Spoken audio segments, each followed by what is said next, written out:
Good morning, everyone. We're just going to give a couple of seconds for everyone to join us this morning for our gardening class.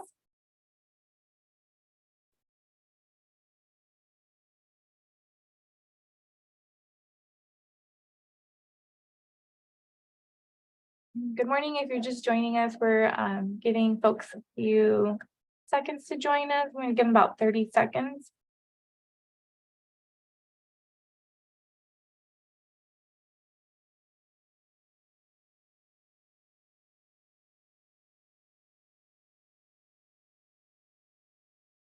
Okay, I don't see the numbers climbing anymore, so we're going to go ahead and get started. Welcome to our landscape and gardening workshop. Today's class will be strategies for replacing your lawn. We're just going to give you a quick brief background on who SCV Water is. We're a full service regional water agency located in Santa Clarita Valley. We have a population that we serve of 273,000 folks. I'm going to share some online resources with you to save water and money. You can go to our rebate programs page at conserve.yourscvwater.com. And we have plenty of programs that you might want to consider, especially if you're thinking about removing your lawn. We do have our top SCV friendly plant guide. I highly recommend using this as a reference when picking plants for your lawn replacement program. We also have a watering guide, common irrigation challenges, lots of great resources. I highly recommend visiting our website. One popular program that we have is called the WaterSMART Workshop. If you haven't done it yet, I highly recommend it. You do get, if you complete the workshop, you get $20 credit on your water bill. And through it, you learn how to identify and how to fix leaks at home. We also have smart irrigation controller rebate where you can get up to $150. And then you're able to control your landscape with your phone. So if it's raining, it won't turn on, and we don't want you to water your lawn when it's already raining. And then it's new and improved, the landscape replacement program. I hope that if you're attending today's class, you're really considering this. You can earn $3 per square foot. And we do have a calculator on our website as well, where you can use tools to calculate how much you could potentially get. We also have the help which is for it's a healthy and efficient landscapes program, where you get money for converting to drip, high efficiency nozzles, or you can do a combination of both. So that's also on conserveyourscvwater.com. So we're now on Zoom. If you have any questions, please contact me. We are having issues with our Zoom Q&A this morning. So if you have any questions, please email me, and I will forward the questions over to Steve, and we will get you an answer via email within the next couple of days. But yes, we are having issues with our Zoom Q&A. Unfortunately, we will not be able to ask questions at the end. Find us on the website. All of our classes that are virtual will be posted on our website at yourscvwater.com. And then follow us on social media to keep up with tips and upcoming workshops, anything that has to do with these classes too. So our gardening classes for 2023, we are having some in person this year, which I'm most excited about. Our proper pruning class was super popular. We had over 30 folks join us. And it was just really nice to see everybody in person again. Our next class, which will be March 4th, will be Elements of Designing a Sustainable Landscape. That one will be in person as well. And so, yeah, this one will be in person. You must register to attend. And I hope to see some of you there. Give it away to Steve now.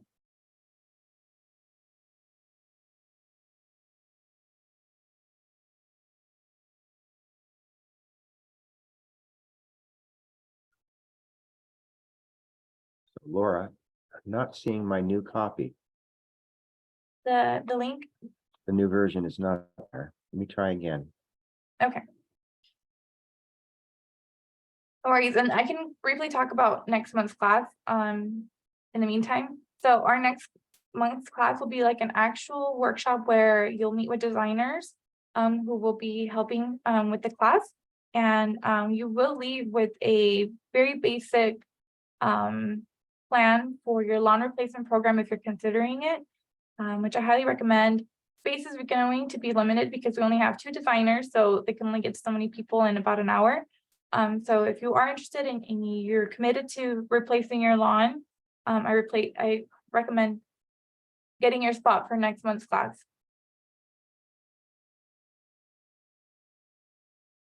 Perfect.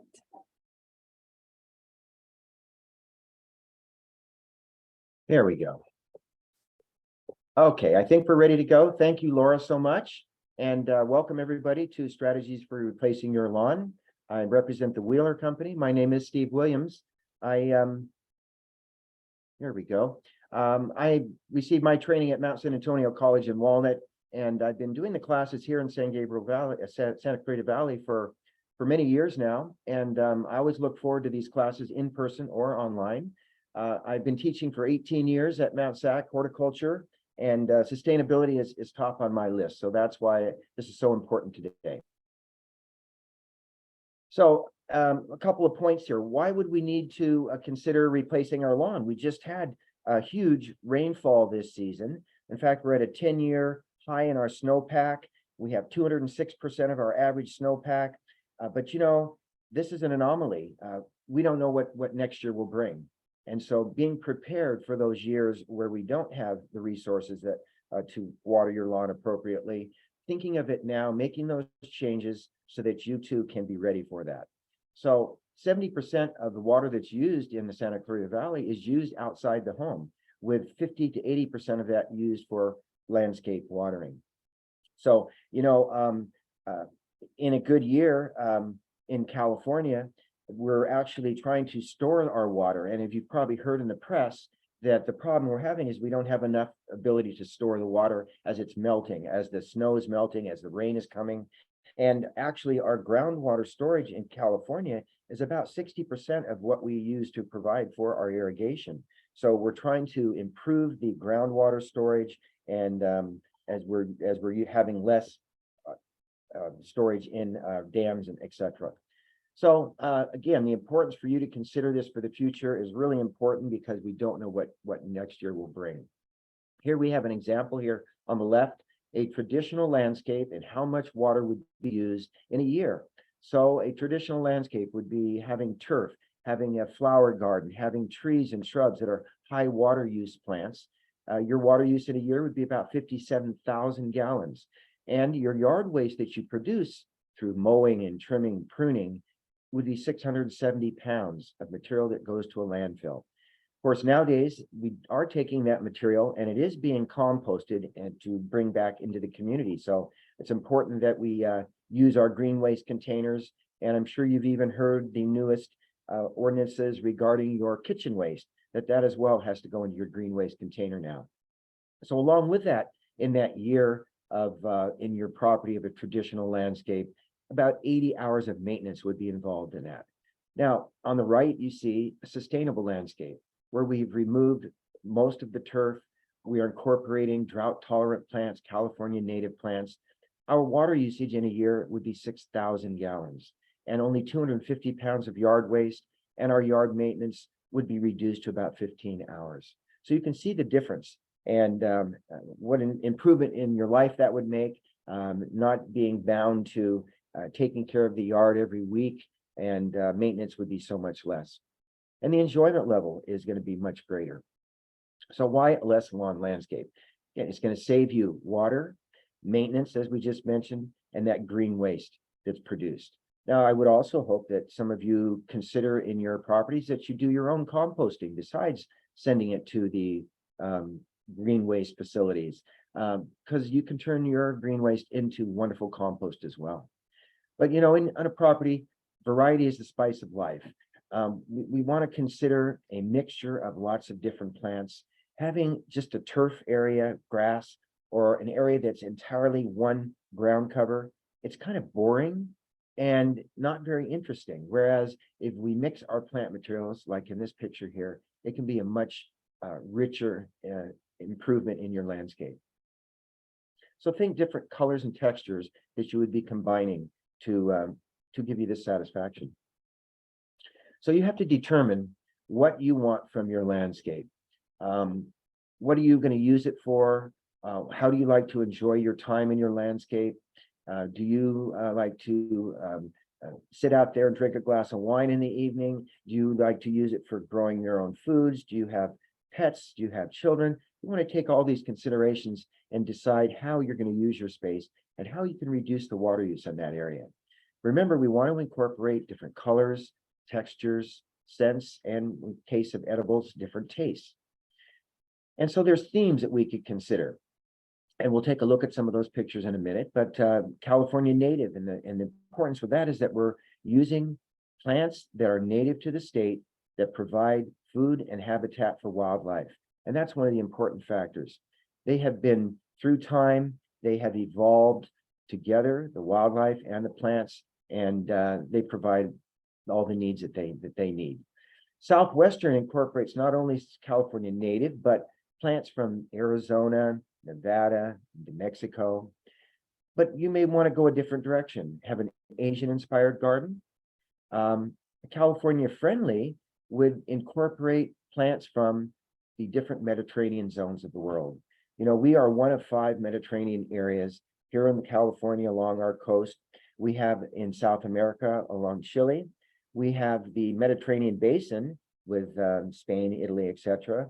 We have down in the south of Africa, and we have the southwestern part of Australia. These are the different 5 zones of the world that have plants that are interchangeable with us, and they're considered California friendly.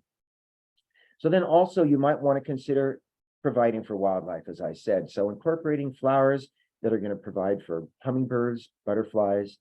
And as I mentioned, you know, if you're going to be maintaining a garden and watering at all, you might as well be getting something back for yourself. So an edible garden is also a high consideration. So how much turf do you want to remove? You know, some folks like to have an area for pets, for children, whatever it may be. So here we see a diagram showing a property, and you can see the house here. And we have zones, and these zones here are labeled 1 through 4. The zones represent irrigation zones where we have valves that control the water that's distributed in each of those 4 areas, and they get entirely the same watering in that entire zone. So the plant materials that are planted in each of the zones must match the water that's being provided to them, whether it's a small amount or a large amount. All the plants have to be have the same water requirements within each zone. So again, we have these hydrozones, as we're calling them, and hydrozones are just that. It's matching the needs of the plants with the water that we're providing. And so it depends on what type of sprinkler system that you have. And remember, each of those zones is controlled by a valve, and you're able to then change the timing on that. You may even have different types of actual sprinkler heads within each of those zones, depending on the type of plants that you're watering. So the size of this and shape of this zone would be limited by the size of the valve. The larger valve would allow more water for a larger area. And each of these zones, as I said, are controlled by a valve that we program independently in our time clock. So concepts for removing your turf. One of the most sustainable ways is to simply use compost. And so we like to, of course, prepare that area first. And in doing so, it's going to take 3 to 4 months, but we're going to go ahead in the warm season of the year, as we're getting into spring and the hot part of summer, we're going to start this process. Now, there may be a little bit of regrowth during this that we can deal with, but what we want to do is mow the grass very short in this area, water it very deeply. Then we want to come in and lay either cardboard or newspaper. Now, the newspaper should be 5 layers of newspaper, and they're going to be overlapping edges. The cardboard can be a single layer with overlapping edges. And after we've laid this out, we're going to cover it with 6 to 8 inches of mulch to cover the paper. We're going to water this in occasionally so that it's moist and it starts to decompose, and the paper underneath is going to actually shade any weed seeds that are down there and prevent those seeds from growing. And over time, the mulch will provide this wonderful habitat for you to plant new plants in. The cardboard will decompose, and we simply dig a hole right on through it and plant our new plants. So it's a very easy process. Now, where do you get mulch? Let's talk about the mulch, because there's a really good resource that you can get free mulch, and this is getshipdrop.com. So getshipdrop.com is a source where tree trimmers go to the site, and in your neighborhood every day, they can find folks like yourself who want a load of mulch delivered to their house. Rather than going to the landfill, they're going to come to your home and dump that load of tree trimming debris that they chipped up on your driveway for you to use. It's free, and it's a great program. It's helping everybody. So one of the other methods that we can use, of course, is using a herbicide. Now, you probably heard in the last couple of years about the problems that we have with the glyphosate, which is Roundup. And there's a chance that there's issues with cancer with that. So I personally don't use it anymore. So there are alternatives. Here's one right here, which uses citric acid. There's some that use vinegars, and these acids then can be used as a contact killer to spray on your turf and your other plant materials to kill them. Now, it may take multiple applications, and this is also done best in the heat of the summer. The hottest time seems to have the best kill. So after this takes place, you would be ready to come along afterwards and go ahead and replant. Now, this material is a product that it's a contact killer. That means we need to spray it on the leaves and the stems of the plants. And typically there's not going to be residue in the soil that's going to affect the next planting. Okay, another method here that we want to consider for turf removal is where we can actually use a turf cutter, a sod cutter. And these pieces of equipment can be rented, or of course a landscape professional can do this for you. And it's best if the grass is dead before you do this, because of the weight that's going to be involved with this material that we remove. So you remove, typically it cuts a swath of grass, taking with it maybe a ½ inch of soil, and you kind of roll this material up.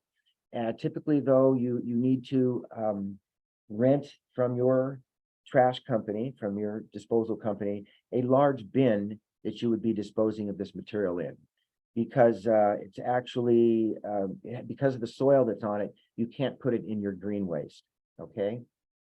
So again, here we are. It needs to go into a special bin, typically, and that you're renting a large takeaway bin, okay? Which you can get through your disposal company. So now you have removed your turf by one of these methods.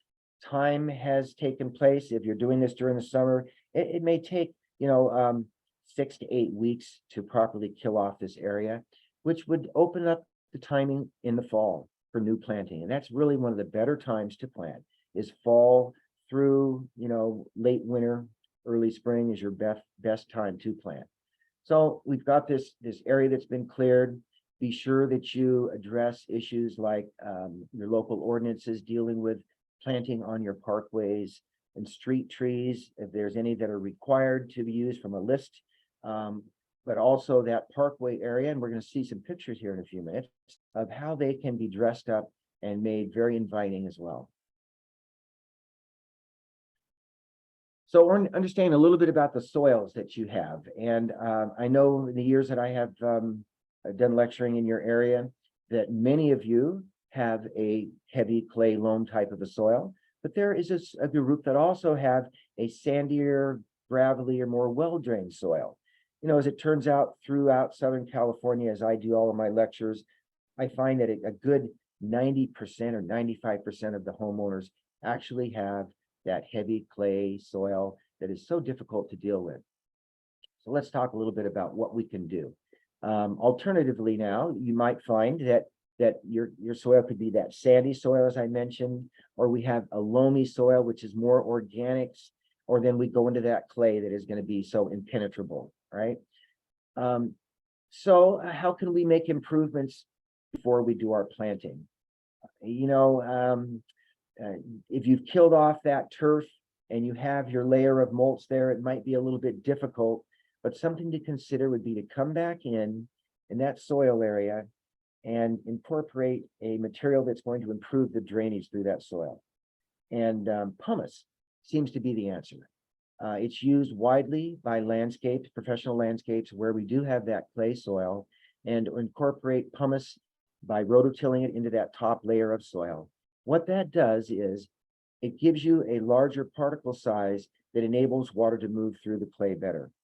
Clay has very small particles that get packed in together so tightly that the water can't move through it. So if we incorporate a larger particle size that we have with the pumice, the water can move through.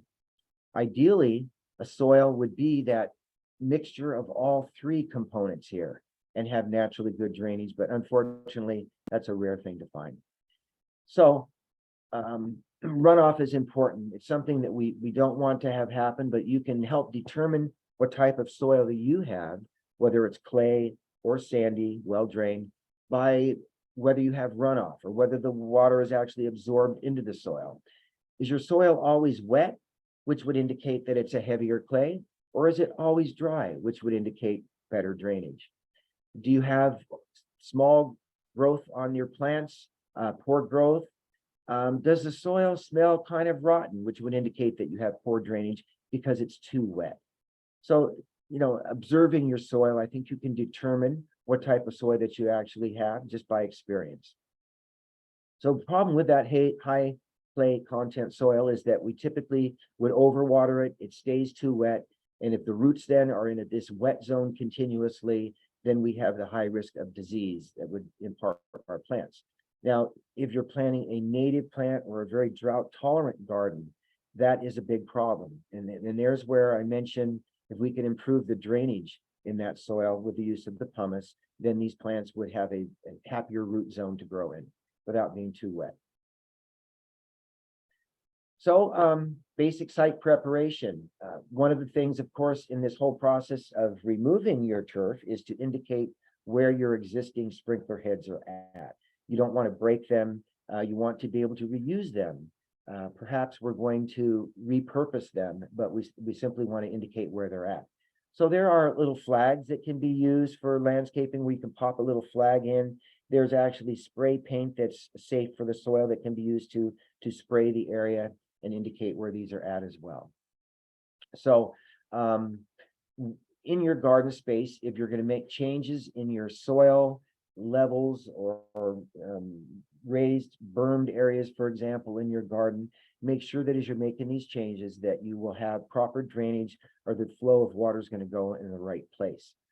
You know, another issue that's come up in the state now is that we're trying to prevent runoff from your site, from your home site. We want to keep all the water on your property so that you can prevent runoff, which along with it would possibly take pesticides, fertilizers, pet waste. So if we can keep water on site, we'll keep that out of our sewer systems and out of the oceans and so on. So now, remember that if you have existing plants that you're dealing with on this property site, that you don't want to mound up excess soil around the base of these existing plants. That would certainly kill them over time. We want that soil level to remain the same. This is a good time to consider making some good pruning changes maybe in that property. Right now is the time to prune many of our plants as we're entering, we're in the middle of winter and entering spring very soon. Pruning your ornamental and fruit trees is the timing right now. So we can also consider other design concepts in this property. Some interesting ones would be something like a rainwater harvesting situation where we can capture that water, as I mentioned, and deliver it to an area that we're going to call a rain garden or a bioswale. And this is a depressed area where the water is going to naturally flow, or you've guided it to flow to, where it can percolate down on your site, down to the water table, replenishing the water on your site. And that's going to provide for your large trees and shrubs over time as well. So consider a garden, rain garden or bioswale in your design, because it's actually a very interesting thing to observe as well in your property. We can also use surfaces that naturally absorb water. Decomposed granite would be one. Gravel areas are going to allow water to percolate through. Pavers, leaving a space between the pavers so the water can percolate down. Using raised planter beds is going to enable you to grow within an area and keep the water in that site and have the best results. Those raised planter beds could be for ornamental plants or for edibles. And then you might want to also consider some low voltage lighting to add interest to your property during the evening time. So these are all ideas that you can do while you're making this change in your design. Some other design tips here. Remember that low growing plants should be in the front and taller plants toward the back, otherwise they'll be hidden from view. Making sure that around sprinkler areas you have lower growing plants so they don't block the flow of water to all the others. In general, when we plant in a garden and we're planting a plant of one type, we want to plant them in numbers, odd numbers, 3, 5s, and 7s. This also follows true if you're going to have a container garden on your patio, for example, that we have those containers in odd numbers. It just gives better eye appeal. So 3, 5s, and 7s. In small spaces, using finer textured foliage will make the area seem larger. And in a large area, we can use larger textured plants to fill in. Bright colored plants that are warm, yellows, orange, and pastel colors, warm up an area. They make it seem more appealing, whereas cool colored plants are a little bit more austere and less inviting. So we can consider the colors that we also use in our landscape design.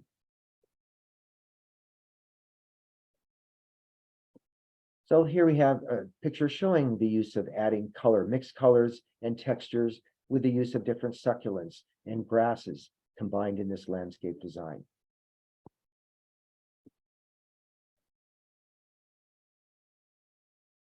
So remember that when we determine which plants we're going to use in our new planting, we want to consider how big that plant will be at maturity. So there are resources that we can find this information, Sunset books, and I think that also within your own program here, there are resources that will speak about how big that plant will be in Southern California at maturity, so that you can plant something that doesn't require excess pruning, that's going to overshadow the other plants in the area. These are all important aspects to consider for the longevity of your landscape design. We don't want it to be a short-term issue, we want it to be for long-term. So also for these plants that you're choosing, determining what the particular shade and sun requirements are of the plants, noting that the east side of your property is going to get the morning sun and afternoon shade. And for many of the plants, they love this type of environment, particularly as global warming is increasing and there are hotter summers that we have now. That east side of the home will be perfect for many of our plants. Whereas on your south and west sides of your home is the hottest part of your home during the afternoon. The north side is where you have more shade for those plants like azaleas, camellias that really require more shaded type conditions. So utilizing the different sun conditions on your property will help you choose the plants that you're going to plant in those areas as well. Reflected heat. So there's a condition that typically on the south and west sides of your home, as the sun is beating on your home, it reflects that light back as well. So the plants that are in that vicinity are getting a double dose. They're getting it first coming in and then reflected off of the home, and they have to be able to handle those type of conditions. Soil type requirements, as I mentioned before, for many of us, it's a matter of providing better drainage. But what type of soil do your plants require? It may be looking at whether they want acid conditions or alkaline conditions. I mentioned camellias and azaleas. Those are plants that require acidic soil or acidified soil. So we want to amend the areas that we plant them. We want to use acidified fertilizers, etc. So type of soil requirements not only include drainage, but also the pH. We mentioned earlier about the water requirements of particular plants, and we call this process hydrozoning, where we're going to group plants together that have similar water needs. So not only goes along with the water needs, but then the light comes into play as well, and the soil. But typically hydrozoning is dealing with water needs of that group of plants, making sure that they work together. You know, if you have one plant that requires watering 3 times a week and another one that wants to be watered only every 3 weeks, then you've got a problem if they're planted together. Drainage, as I mentioned before, can be alleviated with improving that soil, pumice being one of the better methods, but also how we can route that water, divert the water, and flow that water through these rain garden areas so that we don't have too much excess in one area and we can guide it to another.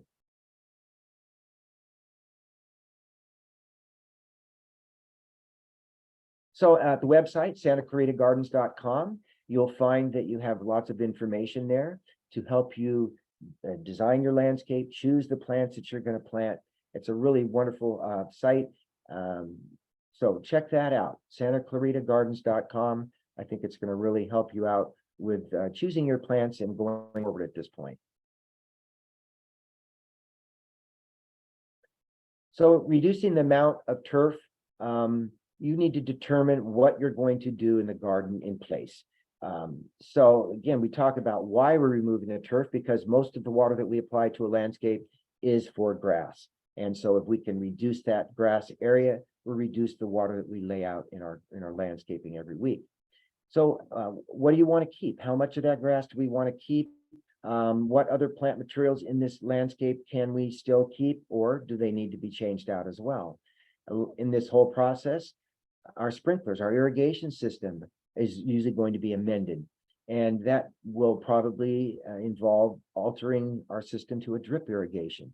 And an existing spray irrigation system can be changed out to drip irrigation very easily, can be modified. So it's a very simple change out, or starting from fresh as well may be the answer. We speak again about that drainage issue. Where's the water flowing to? And we want to have it flow to an area, depressed area, where we can capture it. So we don't want it flowing off the site. Now, amending the soil. If you are choosing drought tolerant native plants, typically they don't want a lot of amendment in the soil. They want better drainage. So there's where that pumice comes into play to improve the drainage, but we don't want to use amendments. Now, on the other hand, if we're planting things like, I mentioned your camellias and azaleas, we would want to amend the planting areas for those plants and use an acid amendment. Other areas where we would consider amending may be a vegetable garden, where we'd want to amend the growing area there to improve our growing conditions for those. Again, choosing plants that we're going to use comes into play, grouping them together, hydrozoning, and then at the completion, then applying a mulch over the surface. And I mentioned the tree trimmer mulch, which may not be the most attractive, but it's free. There are many different options with mulch. Some cost more than others, some are more ornamental than others, some last longer than others. So oftentimes you do get what you pay for. When you pay for the high priced material, it's usually going to last much longer. But mulch needs to be replenished, usually at least every 2 years. We have to add additional mulch to an area because mulch decomposes and breaks down. So let's look at some designs here. Southwestern, again, we don't want to really add a lot of organic material in or on the soil because those type of plants don't want that organic material. They just want better drainage. We can use instead decomposed granite would be a nice surface material to finish off that area as our mulch per se. You're emphasizing the use of cactus and succulents in this type of a design. And it's very important to remember the space between the plants, particularly cactus and succulents. because if they're too close together, it's going to be difficult to get in there to work around with weeds and so on. So keeping the space is important. Drip irrigation will work fine with those type of plants. And we can incorporate trees that fit that style of landscaping, such as a mesquite tree, which is very low water use, and will provide shade and interest on your site. Southwestern, again, has a variety of colors and textures, a lot of space between the plantings. Here we have a gravel that's used as your ground cover or your mulch, and just a few specimens are going to add interest to the site, and then smaller items, as well as such things as boulders and rocks in the site, really add a lot of interest. Wind chimes, things of that nature, garden art are always fun things to add to a site as well. California friendly, our plants, again, from a little wider area range of those 5 Mediterranean zones, including California that I spoke of. They're going to be drought tolerant, but wider plant palette, much more plants to choose from, bigger emphasis on texture and color, and organic material is oftentimes used as the ground cover or as the mulch. And you can see it's a shredded bark or wood type material that's used as mulch. So little micro sprays might be the answer here, because we're covering an area. It would be difficult to have drip irrigation going to each of these plants. So micro sprays then would cover a larger area, but still have a low water impact, low water use. So here we see on the left a home that was in its original state with the large turf areas, and on the right you see how it was changed out with new plant materials, the turf removed, of course. Large plants in here that form the bulk of the landscape that require very little maintenance.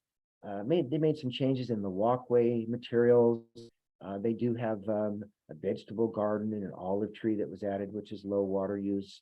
So changed it up entirely, reduced their water use, have a much more interesting site. Here we see again some before and after shots. Over on the left is the original with the turf, and then on the right after the planting was done, and then down below after a year or so, where you can see where the newly planted materials have filled in. It's going to take maybe 3 years to get to that point of having this landscape filled in. First year they sleep, second year they creep, the third year plants leap. So it takes about 3 years for plants to get to that point where it's filled in. So again, some before and after shots. On the left, large turf area, immediately afterwards where they have replaced it, and on the right, after that second or third year, the plants have filled in. Very low maintenance, maybe once a year coming in and doing some pruning on these plants. And of course, the water use has been decreased tremendously. I mentioned earlier parkways, something you might want a good place to start, and utilizing again your low water use plants, incorporating some other factors or features into the design here with some boulders or rocks, gravel used as a mulch. Here we again a before and after shot on the left with the turf using a lot of water, on the right still incorporating the street trees here, but planting plant material and mulching the area. Notice that we do have a pathway. This is always important, so that when people get out of their vehicle, they have a way to walk across to the sidewalk. In some cases, a matter of having 2 such things, but always provide for that pathway to get across this area. Another example here, a couple examples where, and notice the use of the curved lines add much more interest than something that's just linear. And again, low water use, irrigation provided that it doesn't have to be utilized that often because the plants don't need it. Of course, when these plants are first planted in this new site, whatever it be, a parkway or in your turf, the first year is critical to water these plants properly, to get them acclimated and rooted in properly, so that they can give you years of wonderful plant material. If we don't get them established initially, then the plants won't make it. So the transition is going to take a little bit of time. Again, on the left, we see a turf area. On the right, immediately after the installation was done. And then we see 6 months later, and then we see 1 year later. And you can see how beautiful it is. You know, having plant material and mulch covering the soil areas, weeds are practically eliminated. We don't have issues with weeds, particularly with mulch over those areas. So the labor, the maintenance is much less, and of course we know the water use is less. So here we go, a few basic things to get you going here. Again, mark those sprinkler areas with the little flags or painting those areas, and so we won't break them or lose them, bury them.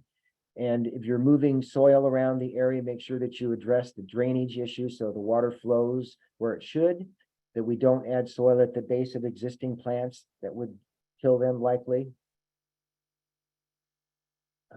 So you have this bare area now, you have your plants that your plant pallets that you've decided to use. How do we want to actually plant them out there?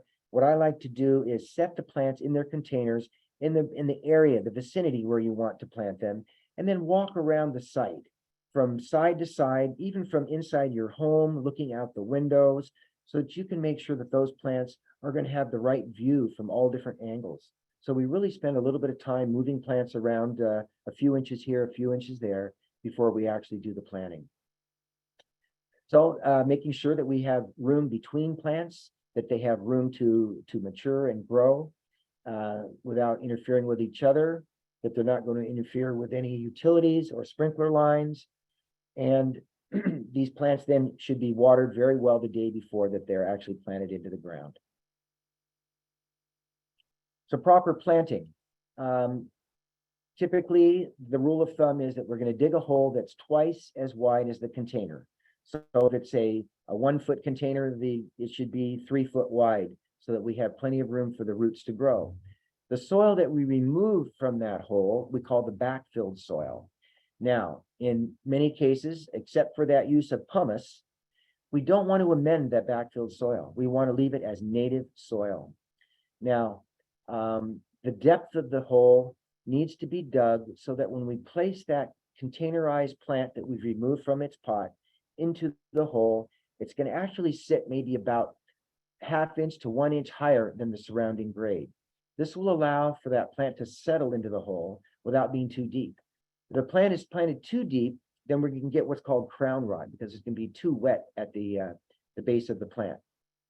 So we planted the plant. We're providing what we're calling a bermed area. As we can see a little raised bermed area so that when we irrigate this plant, the water will percolate down to this soil zone and encourage the roots to grow into that area and ultimately to grow beyond the hole that we've dug right into the native soil beyond.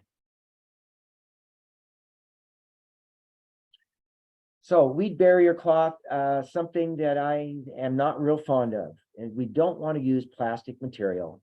And material needs to be porous. In fact, they even do sell, rather than using your newspaper or your cardboard, they sell rolls of paper type material that I would much rather you use than any type of other. The problem is that if we use plastic over the surface of the soil, we're not allowing for gases to enter the soil, oxygen. Roots of plants need oxygen in the soil. We cover it with plastic, we don't get oxygen to the soil. And also for gases to escape that area. So it's important that we use materials that are porous. And if you are using any type of a weed barrier that is porous, I'm going to leave it at that, noting that you can use newspaper and cardboard to overlap the edges. And then, of course, after this is laid out, we're going to cover it with that, good 4-inch layer of mulch. I prefer my mulch to be able to have contact with the soil, because then over time, what's going to happen is as that mulch decomposes, it's going to add organic material to the soil and improve your soil. If you have a layer of plastic sheeting or other sheeting there, we don't always get that contact. And what will happen is as that mulch material decomposes, it's going to improve that heavy clay soil that you have. Or for those that have the sandier, well-drained soil, it's going to improve that by increasing the water holding capacity. So consider not using weed barrier and instead using that good thick layer of mulch to do your weed prevention.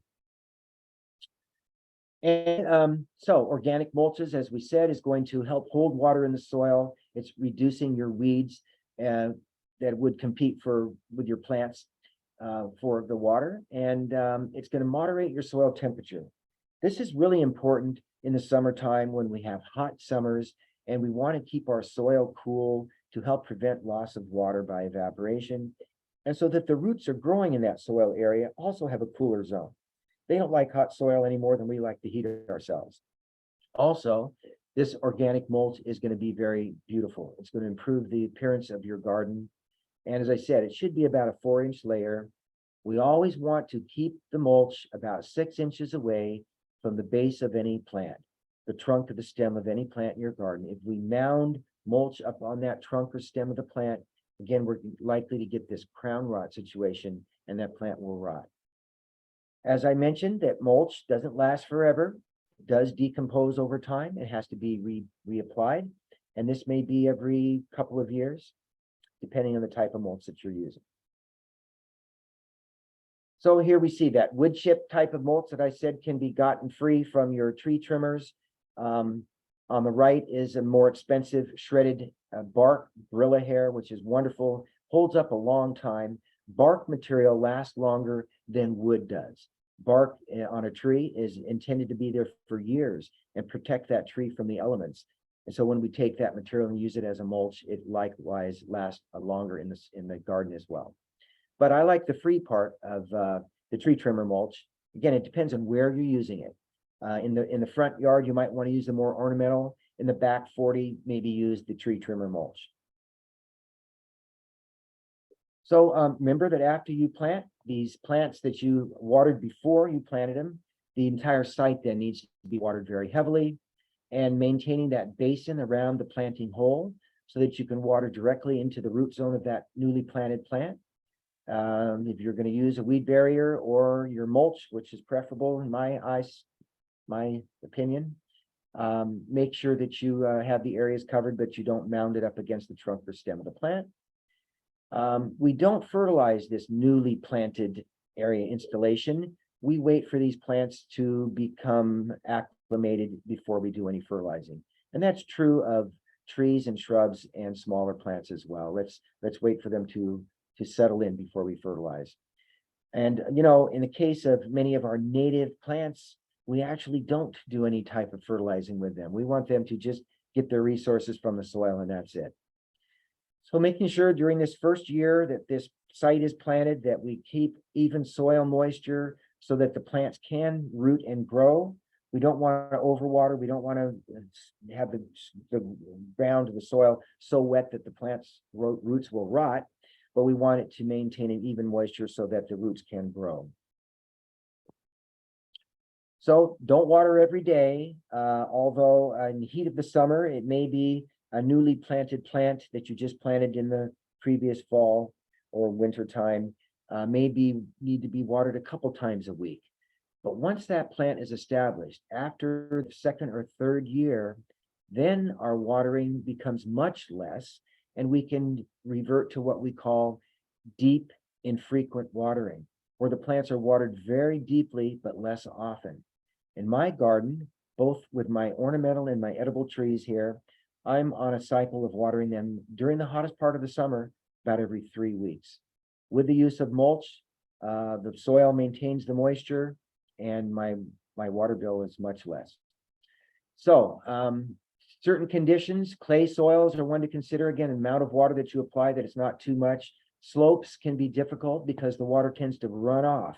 So on a slope area, we can use a repeat cycle on our time clock, which allows us to irrigate for just a few minutes now, and then maybe in a half hour, an hour, go through another short cycle. So the water will be absorbed into the soil rather than running off that hillside. And we can go through this repeat cycle a few times a year as well in our garden site to leach excessive salts. Okay, because we're not doing a deep watering very often, there's a tendency for salts that is in our irrigation water to build up in our soil. And if we don't have a lot of rain in the winter, then we'll want to come through and water deeply a few times to leach those salts out. This year shouldn't be a problem. We had enough rainwater to leach out the salts that have been accumulating the last few years as we've been in our drought situation. So when do we water? The best time is 2 a.m. to 6 a.m. in the morning, so that then as the sun comes up after that time, any moisture that's on the leaves of the plant can dry out. If we water in the afternoon and evening and the leaves stay wet, there's a greater potential for diseases. So it's a matter of drier leaves then to help prevent those diseases in the evening time. I mentioned the deep and frequent watering after your garden is established, and the use of that repeat cycle to prevent runoff. And consider the fact that during the daytime, if you were to water during the heat of the day, particularly in the summer, you're really wasting water, because a lot of that water is going to evaporate before it even addresses the needs of the plant. It's going to evaporate, it's going to be lost to wind, lower water pressure, you're not going to get the right coverage. So water at the appropriate time at 2 to 6 in the morning. We can set up our cycles of our time clock so that each of those zones can have their appropriate time to water and get through the entire cycle of irrigation in our property and be done then by 6 in the morning. So as Laura mentioned, if you have any questions, you can email them to her, since we don't have the ability to answer them today. And Laura, I think we are there. I'm right here. Let me actually go ahead and share my, I'm going to share the slide that has my email on it. So you can all go ahead and email me if you have any questions. I've already gotten a few. And I will connect to you. I will connect you with who you need to talk to for the lawn replacement program. And I hope you guys enjoyed today's class. Unfortunately, there were some issues with our Zoom settings, so we're not able to share. Okay, let me share my screen. We were not able to take your questions, and I do apologize for that, but we do have our upcoming class in March, and that class is sort of like to piggyback off of this class for the lawn replacement program, where you'll actually pick some things to add to your plan. So I hope you can join us. My email is on the slide. It's lgallegos@scvwa.org. Go ahead and send me your questions, and I will forward them to Steve, and then he will gladly answer those for you. Anything else, Steve? Thank you, Laura. I think it was a great presentation. Hopefully the audience attained some and got some questions answered and are ready to go forward. Yeah, and then I hope to see some of you at our class next month in person. Very good. All right, thank you, everybody. Thank you.